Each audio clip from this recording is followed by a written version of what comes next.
A lot of people keep asking me what I thought of Madame Webb. Um, I didn't get a chance to see it opening weekend. I finally just got a chance to see it today, Wednesday, February 21st. And people keep asking me because I'm a huge Spider-Man fan. And I finally saw it, and I have some thoughts, but my views might surprise some people, and it might not surprise others, but I didn't hate it. I didn't hate it. I didn't think it was terrible. I'm not gonna say it was good or it was great by any means, but it wasn't terrible. I think too many people are jumping on the bandwagon of the hate train for this film. And I think it stems from Spider-Man fandom hating Sony, which is funny because Sony, they've done Spider-Man projects that Spider-Man fans and fanboys love, and they've done projects that fans and fanboys hate, and they've done projects that fans shouldn't like but they love anyway, and they've done projects that fans should like but fans hate anyway. And it all starts going back to Spider-Man 3, like, as someone who's been guilty of chronically being online, I can trace the origins of the hatred against Sony and any Sony related Spider-Man project when it comes to live action Spider-Man films, all the way back to Spider-Man 3. People were mad that Venom was presented the way he was in Spider-Man 3, right?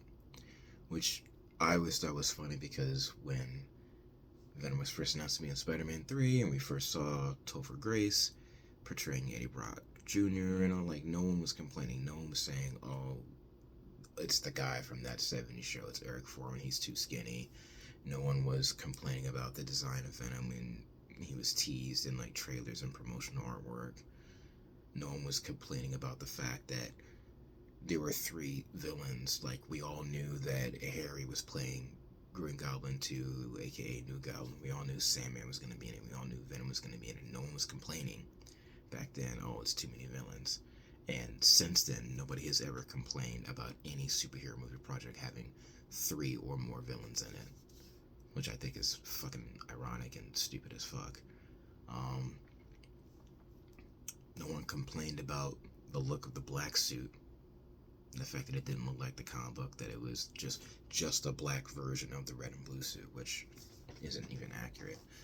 All the complaints that people have had about Spider-Man 3 since its release, about stuff that we knew was going to be in the movie prior to its release, no one complained about before its release.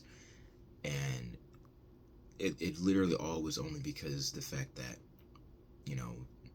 Venom wasn't in the movie throughout the entire film and he died at the end.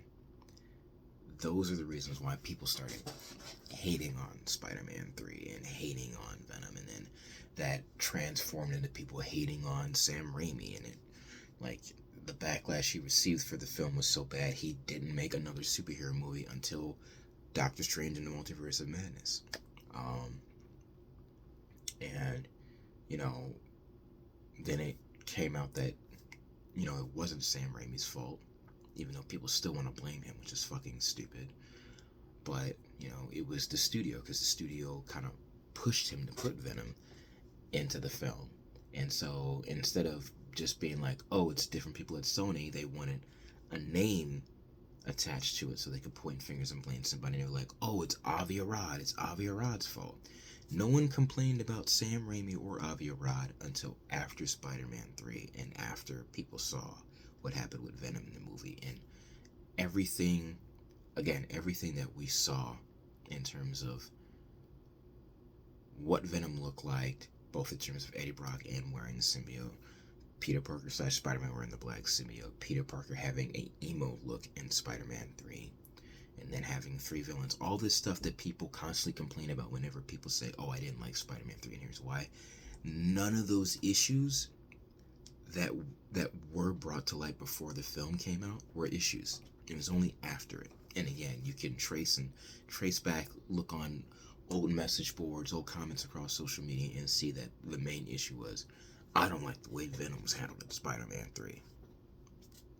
Whoop-de-freaking do. Venom was actually handled fine in Spider-Man 3, but no one wants to talk about it, because people bitch about wanting comic book accuracy. And I've been guilty of complaining about comic book movies and wanting comic book accuracy and whatnot.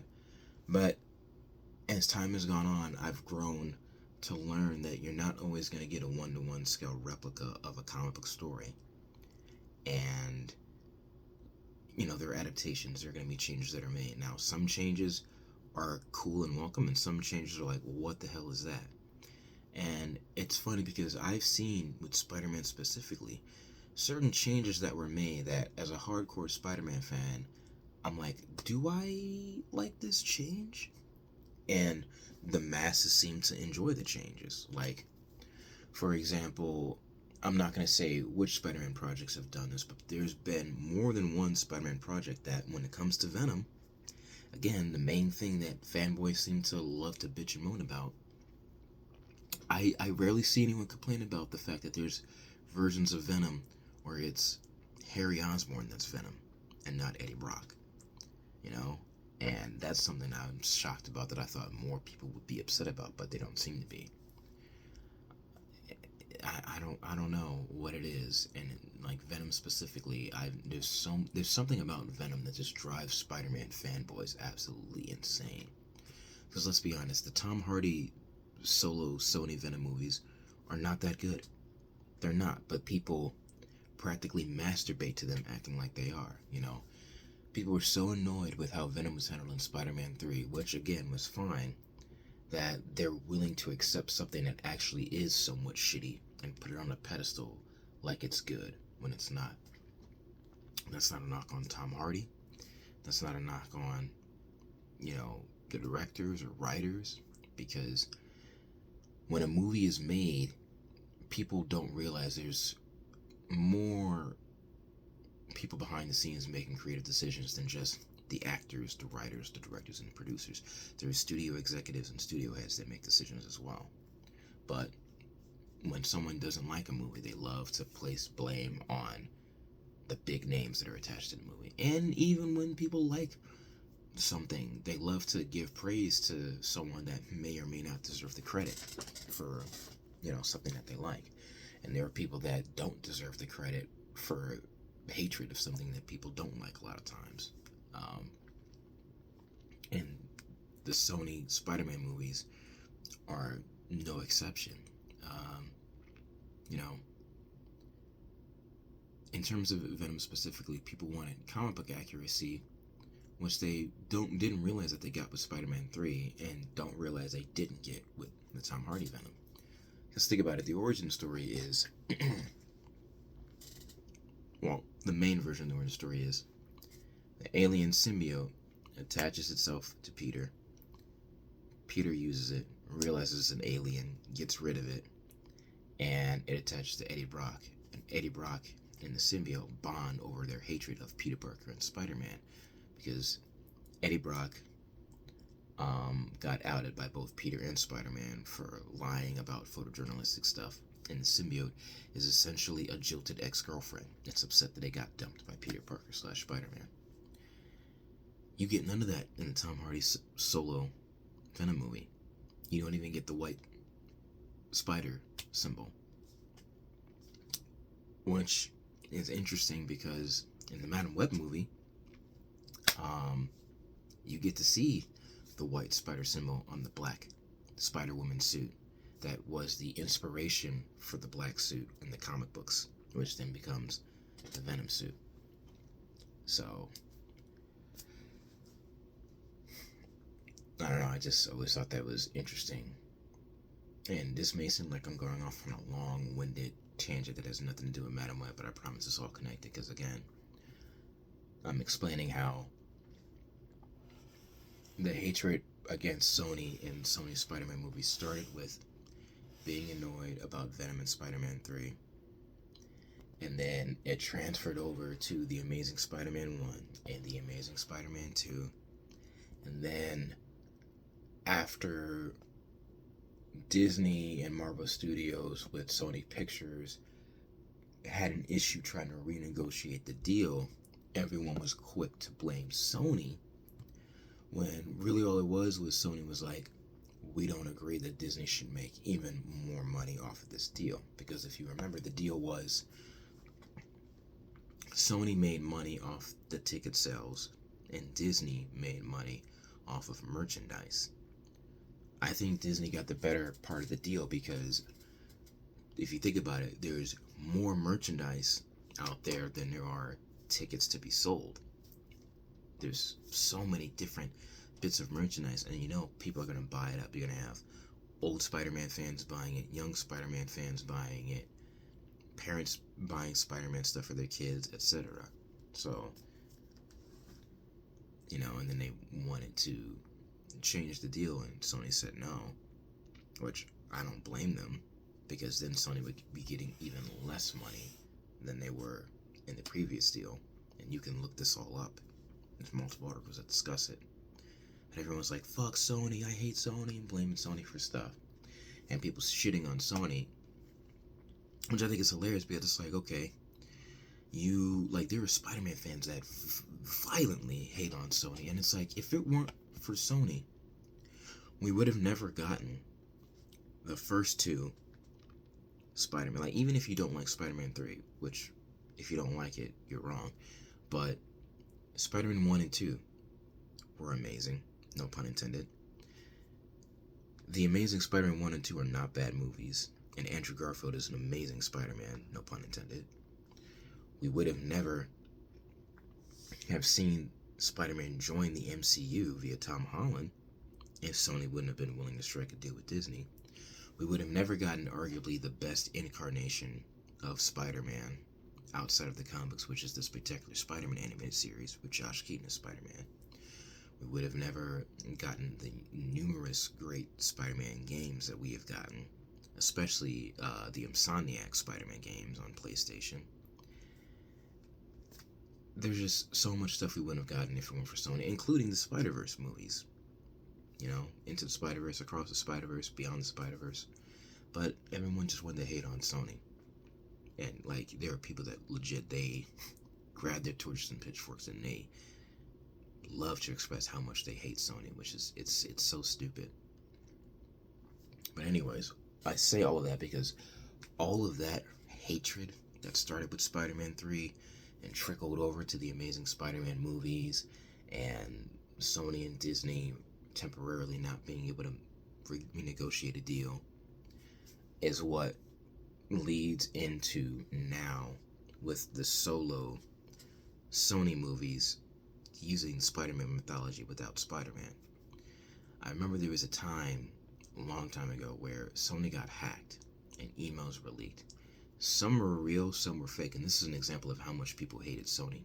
Even then, people that hated Sony were trying to spread misinformation and say, here are upcoming Spider-Man themed Sony projects that Sony's trying to do. And some were real and some were fake, and the ones that were fake sounded really, really, really bad. I think one example of a fake one was an Aunt May focused movie, where I think they tried to make Aunt May like some sort of secret agent or whatever, or something like that, which is them pulling stuff from the Spider-Man mythology and putting it in a blender, which they kind of have done with Madame Webb, but Madame Webb makes more sense than a solo Aunt May movie, to be honest. But, you know, where we are now because of the fanboys, because of the haters of Sony and the fanboys of Spider-Man, specifically the Venom fanboys. If it wasn't for the hatred against Venom and Spider-Man 3, we would have never gotten the solo Tom Hardy Venom movie that people blindly love, even though it's the furthest thing from comic book accuracy in terms of the way they handled Eddie Brock's character in the symbiote. And they turned Venom into a joke. And then Let There Be Carnage was even worse, which is disappointing because Woody Harrelson would have made a great Cletus Cassidy and Carnage if they would have done it right. But that got a lot of success that it should not have gotten. Which trickled into Sony being like, oh, people like our solo Sony Spider-Man mythology movies without Spider-Man. Let's keep the ball rolling. And then Morbius comes out. And I'll admit, I don't think Morbius is terrible. Jared Leto being problematic aside, he actually is a good actor. Morbius wasn't terrible. And of all the solo Spider-Man, not having Spider-Man stories that we've had so far, that one worked the best. Because Morbius is a character that doesn't rely on Spider-Man being in the story. And I thought it was a good horror-esque Spider-Man mythology movie. The issues that I'm having with Sony's solo Spider-Man, non-Spider-Man having movies is number one, not having Spider-Man in them. And number two, is it part of the MCU? Is it not part of the MCU? Like, just fucking strike a deal and make it part of the MCU. Because you have characters that we want to see Spider-Man interact with. Just fucking do it, You had that weird thing where Venom got brought over to the MCU, and then, you were like, psych, and he went back to his universe, but left a piece of the symbiote behind. And you had this thing where the Vulture gets pulled out of the MC universe and put into the regular Sony universe, and even name drops Spider-Man. So I don't know what they're doing. I don't know what's going on. I'm not saying Sony's perfect. I'm not saying these movies are great. I don't think they're terrible, but they are making decisions that I think are a little wonky. I'll see Kraven out of necessity, but I don't want to see it, to be honest. I think Kraven is overrated. I think people's obsession with Kraven the Last Hunt is a bit ridiculous. I'm in my 30s. I've been on message boards seeing people basically demand that we get a Kraven the Last Hunt movie since I was like 16, 17 years old, and I'm tired of hearing about it. Like, I don't get it. I've read the story. I don't understand the hype about it. It's okay. I don't think it would lend itself well to a movie. That said, this all connects to Madame Webb and the hatred that this movie is receiving. And I know I've talked 18 minutes about everything but Madame Webb, but it's all connected, I promise you. All that hatred, starting with Spider-Man 3, hating on how Venom was done, which turned into hating on Sam Raimi, and hating on Avi Arad, and hating on Sony, and hating on every project related to Spider-Man and live action that Sony has done since then. The Amazing Spider-Man 1, Amazing Spider-Man 2. Not giving a shit about the solo Venom movie because, oh my god, Venom. Ooh, I love Venom. The fanboys. No hatred towards that. Shocker. Hating on Morbius. Hating on the Kraven movie, thinking it looks like shit. And then hating on Madame Webb, thinking it looks like shit from the trailer. And then, the obsession with the line, he was in the Amazon with my mother researching spiders before she died. Like, a clear, exposition line done for the trailer that was not in the final version of the film that people constantly wanted to talk about, to the point where some dumbass interviewer tried to bring it up, and Dakota Johnson very humorously, shot that dumb question down. And then people just creating narratives before even seeing the movie, saying, oh, the movie sucks. Here's evidence that the movie sucks. Dakota Johnson thinks it sucks. The cast thinks it sucks. The studio doesn't believe in it. And it's like, none of that is true. People are just making things up to spread the narrative of the movie sucking and jumping on the hype train in the bandwagon of hating on the movie. And it's just fucking stupid. And people practicing shitty journalism. It was so fucking stupid. And I say all that to say that the movie was not terrible. And maybe I don't think it's terrible because I had to deal with seeing so much hate towards the movie before I finally saw it. I mean, I'm not gonna lie. Yes, there are some ADR lines and dubbing that's a little wonky. Yes, there's some lines of dialogue that were written that are kind of cringy. Yes, it's cheesy. It's so cheesy. It's ridiculously cheesy. But it was a fun movie. It's a fun popcorn flick, and it's like it. What cracks me up is when the trailer dropped, the internet was split in half. You had comic book fans that were like, "This looks like shit," and you had horror movie fans that were like, "I want to see this. This looks like This looks like a superhero version of Final Destination." And you know what? They were right. That's exactly what it is. It is a superhero version of Final Destination. So I was split. Like, as a general audience member, I kind of liked it. As a hardcore Spider-Man fan, I was like, like, there were some things in there that I appreciated. There were some Easter eggs, some nods. Them not being as faithful as they could be kind of bothered me. My biggest issue with the film is I think it was wrong to use their iconic costumes in the marketing when, spoiler alert, they only wear them in visions. Literally, visions of the future are the only time you see them using those powers and wearing those costumes. And it would be nice to see these actors come back and portray these characters again and getting to wear those costumes as they should, but it might not happen because of the negative backlash that this movie has received, unfortunately. The other thing is Ezekiel Sims could have been handled better. Ezekiel Sims is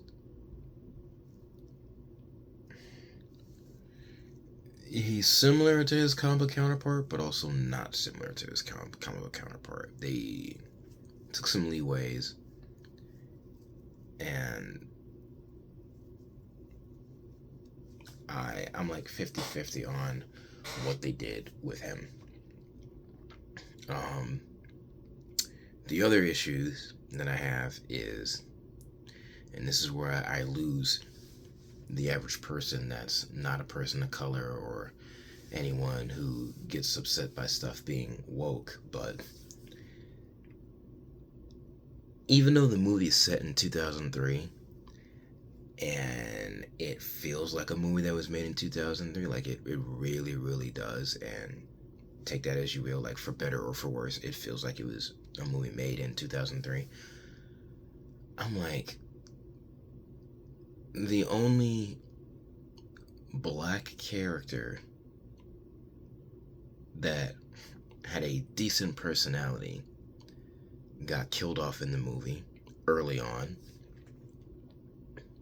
and the only other black person in the movie for 95 to 99% of their screen time is a complete asshole and a bitch. And those are tropes that as a black man I get so tired of seeing in Hollywood, is a black person dying first, and or a black person being an asshole.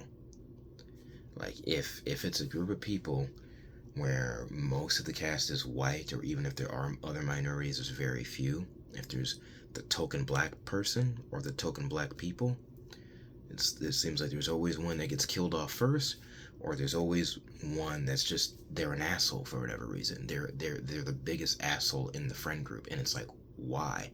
Or if it's a female, they make them the biggest bitch in the friend group. Why? Why is that such a trope and a trend, and why are we still doing that in the year of our Lord 2024 in a movie that was released during Black History, no less? Like, what the actual fuck? I don't know, man. But, like, personally, that was my biggest issue with the movie. And you can call it a nitpick or whatever. Everything else, again, as a Spider-Man fan, there were decisions that I liked and there were decisions that I didn't like. Um, as a Spider-Man fan, my biggest issue was having characters that are iconic only get to wear their suits in Visions, and I get it's an origin story, but still, um, yeah. And then Ezekiel Sims was handled kind of weird. Like I get what they were doing, but it was very different from the comic book, but also being somewhat similar. But at the same time, another reason why I'm like I'm okay with it. I didn't hate it. I don't think it's a bad movie. It's an okay movie. It's not good. It's not bad. It's just okay. It's a fun movie.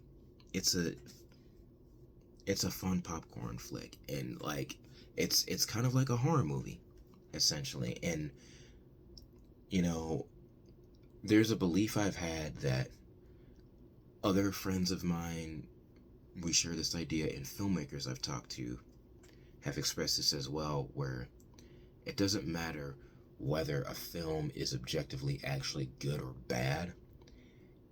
If it matches what it's advertised as, then I'm gonna enjoy it. Like if I see a trailer or I see marketing for a movie and I'm expecting something and I basically get what I'm expecting, like it's as advertised, then it's fine. Then it'll be an enjoyable movie.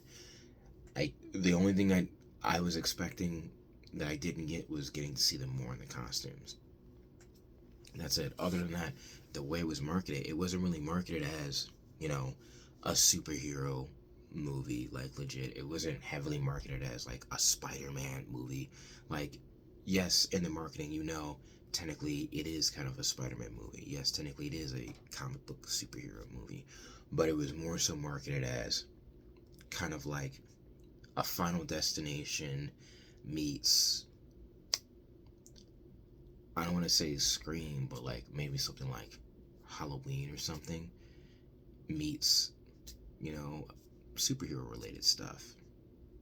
Because you have a person who has the power to see the future, much like in Final Destination, and, they see the future of them dying and the people they're trying to protect dying, so they're going out of their way to protect them. But the thing that's trying to kill them is a person with powers and abilities. And so in that sense, it's like, here's, the serial killer, the villain that is coming to kill these girls that essentially have to be the final girls and fight back and survive by the end of the movie. And I kind of enjoyed it from that aspect. So it's weird being a superhero fan and a horror fan and kind of being pulled in two directions with this film, because as a Spider-Man fan, again, there are things I liked and things I didn't like. As a horror fan, there were also things I liked and didn't like, certain tropes and whatnot. But it was unique seeing these two worlds that I'm a massive fan of blend together, and the result was an okay movie. It wasn't great. It wasn't terrible. It's nowhere near as bad as everyone is making it out to be. And people are like, every time a movie or a TV show comes out, or video game, or comic book, anything in entertainment that comes out that people want to just hate on for whatever reason, and it spreads like a fucking disease across social media. And they love to take things out of context and share spoilers out of context and be like, see, this is bad. This is evidence that this is bad. Here's a clip taken out of context that's proves it's bad. Here's a line, and it's not even word for word. Let me paraphrase the line, change some words around, and make it sound even worse than it actually is, and share it as evidence that this is bad. This has bad dialogue. This has bad acting. This has bad storytelling. Bad special effects. Bad. Everything's bad. And I don't get it. You see it with this movie. You saw it with, TV shows. You saw it with video games. Like a video game example, you saw it with like The Last of Us Part 2. People, it got leaked. People were sharing stuff out of context, and people were like, "Oh, this sucks." And with Spider-Man, you saw with comic books, way back when the Amazing Spider-Man number 700 came out. Somehow, someone got an early access to it, leaked one final page of the comic book, and posted on the internet, and was like, "This is a slap in the face to Spider-Man and Spider-Man fans everywhere," and it spread like wildfire. And then all of a sudden, people just started hating on Dan Slott for no fucking reason, and continue to hate him in his work since then. Which is funny, considering he's still currently the most successful person that's written Spider-Man since Stan Lee himself, and almost everything we like in Spider-Man media today, since, you know, his couple 10 years of working on comics, stuff in cartoons, stuff in the movies, and in the video games.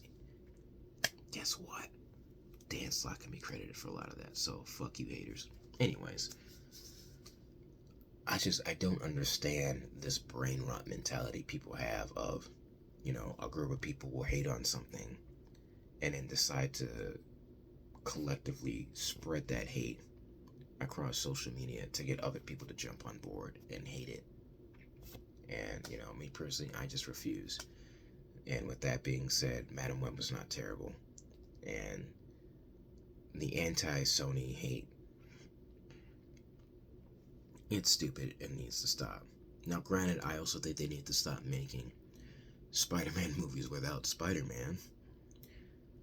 Like, if you can't do anything with Tom Holland's Spider-Man, because that's MCU, give the people what they want. Give us Spider-Man 4, directed by Sam Raimi, starring Tobey Maguire and the rest of the people from that universe. And give us The Amazing Spider-Man 3, directed by Mark Webb, starring Andrew Garfield and everybody else from that universe. It's not hard. If DC can have 5 different Batman universes going on at once, practically, I'm exaggerating, but they did have, like, in less than 10 years, multiple different Batman universes going on all at once. You can have Tom Holland over at the MCU, and you can have Tobey and Andrew over in the Sony universe. It's not hard. I also think that the industry, when it comes to superhero movies, needs to change. I think this isn't a knock on writers who've written superhero movies, because they're not to blame if something isn't going well all the time. But in order to get people to shut the fuck up more, like, "Oh, the writing sucks," I think comic book movies should be written by actual comic book writers. I mean, it's not hard. They already write scripts all the time anyway. They're script writers. Just be like, "Hey, you know these characters better than anybody else out here in Hollywood. Write a script for a movie. And then, if things need to be slightly tweak it. Don't take full control away from the creative minds and ruin everything. Just, you know, if it's a Marvel movie, let Marvel hire a Marvel writer to write the script for the movies, and then go from there. If it's a DC movie, let DC pick DC writers to write the script for the movie, and so forth and so on. Stop getting, you know, just because, "Oh, this person won an Academy Award because they wrote this movie," yada yada yada. Like, just because someone has success with projects over here doesn't guarantee everything they do in the future is going to be a success. We've seen it. Hollywood is fickle. It's just how it is. Just let the creative minds that created the original thing do their thing, and studio executives stop getting in the way. Let the filmmakers do their thing. Stop going, "Oh, well, we want you to put this in and we want you to take this out." Stop fucking with the directors and the actors and the screenwriters. Stop fucking with the filmmakers, fucking with their vision. Just let them do what they want to do. And I guarantee you, it'll be better than whatever ideas you have that you're trying to push on them. Just let the filmmakers do their thing. That being said, Madame Webb isn't terrible. It's not great. It's not terrible. Don't fucking listen to what anybody else is saying in terms of just talking shit about it. Just go see it for yourself and judge and form your own opinion on it. the same with any other movie or TV show or video game or comic book out here. Anything in entertainment. Stop letting people talk so negatively and steer you away from trying something out because, oh, this person said it wasn't good and I trust it. Like, not everyone you agree with is always right. Their opinion isn't always going to line up with yours. Form your own opinion. Form your own opinion. Check something out for yourself. That said, give Madame Webb a shot. If you look at it from the lens of it's a movie set in 2003 and it feels like it was made in 2003 and it's basically a comic book based horror thriller slasher movie, you'll have a lot more fun with it, I guarantee it. Anyways, I've talked long enough about this. I guess this will make up for my lack of Spider-Man related content on my YouTube channel. I'll try to get more out there soon. I hope everyone's doing well. Love you guys, and catch you on the flip side.